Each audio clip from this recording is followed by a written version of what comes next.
የሬስቶራንቱ ስም ቴስት ኦፍ ኢትዮጵያ ነው። የሚገኘው በአቡዳቢ ነው። 3 ዓመት ከ10 ወር ስታሰራት የምትከፍላት ደሞዝ በኢትዮጵያ 10,000 ብር። ኢማጅን በኢትዮጵያ 10,000 ብር ደሞዟ 3 ዓመት ከ10 ወር። የኢማራትን የዱባይን 1 ብር ላይ አታውቅም። ብሩ ምን አይነት እንደሆነ አታውቀውም። ማደሪያ ቤት አለ፣ ማደሪያ ክፍል አለ። ከማደሪያ ክፍል ማር ቤት፣ ምግብ አብሳይ ናት። 10 ምናምን ሰዓት ነው የምትሰራው። 3 ሰዓታት ብቻ ነው የምትተኛው። እንዲህ ከስታ አውልጋ ነው ሀገር የገባችው። ወደ ሀገር ቤት ስትልካት 3 ዓመት ከ10 ወር ያገለገለቻትን ሰራተኛ ወደ ሀገር ቤት ስትልካት በለበሰችው ልብስ ለልጆቿ ስጦታ ሳትገዛ ለቤተሰቦቿ ምንም ነገር ሳትገዛ በለበሰችው ልብስ ኤርፖርት ወስዳ ወረወረቻት፣ ወደ ሀገሯ ላከቻት። ኢማራት ውስጥ 3 ዓመት ከ10 ወር ስትሰራ 1 ቀን ምንም ነገር ገዝታላት አታውቅም። ምንም ገዝታ አታውቅም። ይዛ የመጣችውን ሻንጣ ይዛው ተመለሰች። ከኢትዮጵያ የመጣችውን ልብስ ምንም ልብስ ተገዝቶላት አያውቅም። እንደዚህ አይነት ግፍ አይታችሁ ታውቃላችሁ? ስልክ የሚባል ኖሯት አያውቅም። በወር አንዴ በራሷ ስልክ ነው እሷ ቆማ አናቷ ላይ ቆማ በራሷ ስልክ ነው ቤተሰብ ጋር የምትደውለው። ስልክ የላትም። እንዴት ሰው ስልክ አይኖረውም በዚህ ዘመን?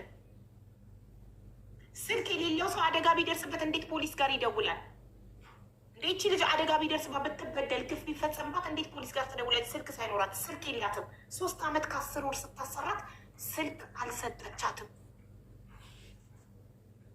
በኢትዮጵያ 10,000 ብር ነበር ደሞዟ። 3 ዓመት ከ10 ወር ምግብ ቤት ውስጥ የሁሉ ሰዓት እየሰራች ደሞዟ 10,000 ብር በኢትዮጵያ። ታዲያ አረብ ቢበድል ይገርማችኋል እንዴ? አረብ ቢበድለን ይገርማችኋል እንዴ? የገዛ ዜጋችን እንደዚህ እያደረገ የገዛ ዜጋው ላይ እንደዚህ እያደረገ። እቺ ልጅ ፍትህ ያስፈልጋታል። ሁላችሁም ልትጮሁ። እሷ ብቻ አለችም። 2 ሰራተኞች አሉ። 2 ሰራተኞች አሉ እዛ ሬስቶራንት ውስጥ ስቲል ነው ግፍ እየተፈጸመባቸው እያለ ከትናንት ወዲያ 3 ቀን የሰጧቸው እኔ ላይቭ ላይ ሆኜ 7,000 ሰው ባለበት ሰው ላክን። ሬስቶራንቱ ልጁ ሲገባ ተደበቁ።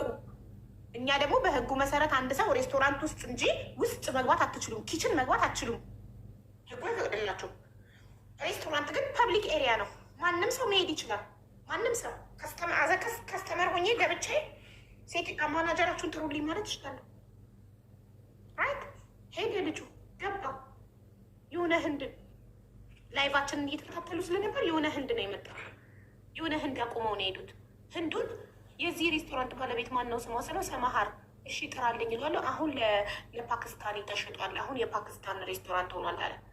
እሺ ከተሸጠው ንግድ ፍቃዱን አሳየን እለዋለሁ። የለም ግድግዳ ላይ ተነቅሎ ንግድ ፍቃድ ተደብቋል።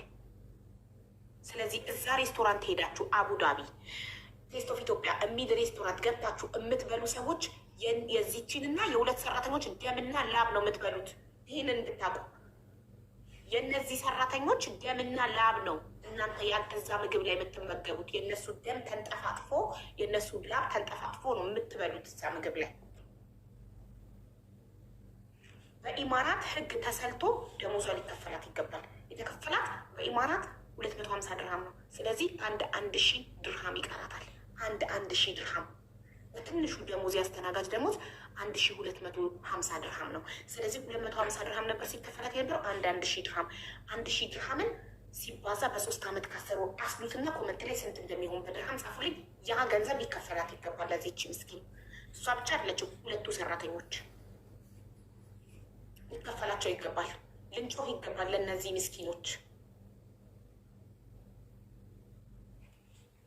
እሺ ሰው ሲመጣ አንቺን ማንም አይቶሽ አያውቅም? ኪችን ውስጥ ብቻ ነበር የምትሆኚው። ወጥተሽ አታውቂም? አስተናግደሽ ምናምን አታውቂም? ማንም ሰው አይቼ አላውቅም። ወጥቼ ማለት ኪችኑም ከመስኮት ነው ምግብ የሚሰጠው፣ ከመስኮት ነው። እንደውም 2 በር ነው ያለው፣ ለውሸትም ለእውነትም። አቢባ አሁንም አድርገሻል። እንትኑ ላይ መስኮቱ ላይ 2 በር እንዳለው፣ ከውስጥ 1 በር ነው፣ ከኛ 1 በር ነው። እንዳናየና ሰው እንዳያየን ማለት ነው። ኪችኑ ውስጥ ማለት ነው። የኪችኑ ምግብ ማውጫ መንገድ መውጫ በሩ 2 በር ነው ያለው። ከዛ በርም ከዛ ውስጥ ከውስጥ ከሳሎንም 1 ነው፣ ከኪችኑም 1 ነው። 2ቱም በር እንዲህ ከፍቶ ማለት ነው። እንዲህ ከፍቶ አስተናጋጆቹ እንዲህ ከፍቶ አንድ ነች ያለችው እንዲህ ከፍታ ስትይዘው ማለት ነው። እንዳታዩ ምን ፈልጋችሁ ነው አንገታችሁ ወደዛ የምታወጡት ለምንድን ነው እያለች ነው የምትጮህብን ማለት ነው።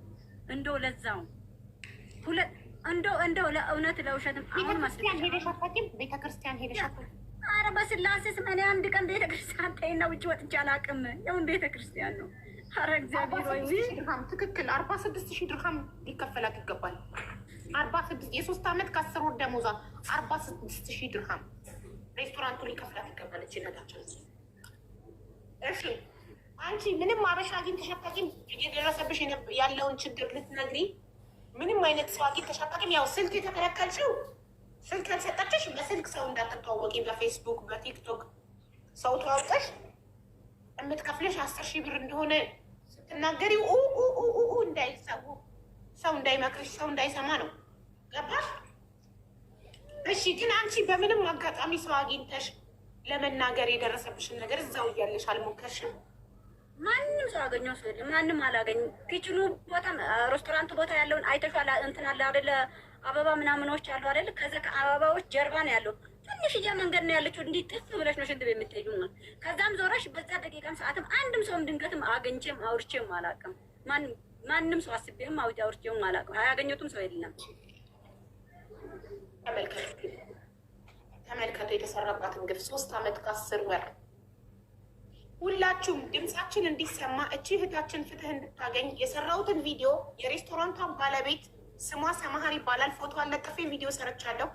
ሁላችሁም ሼር ዲዩት ሪፖስት አድርጉ። አሜሪካን ሄዳለች እየተባለ ነው። ማናት ሄደችው? እስቲ አንቺ ልጅ እኮ ካሳፈረቻት ገና ሳምንት ሆነው ከምን ሄደች? እሷን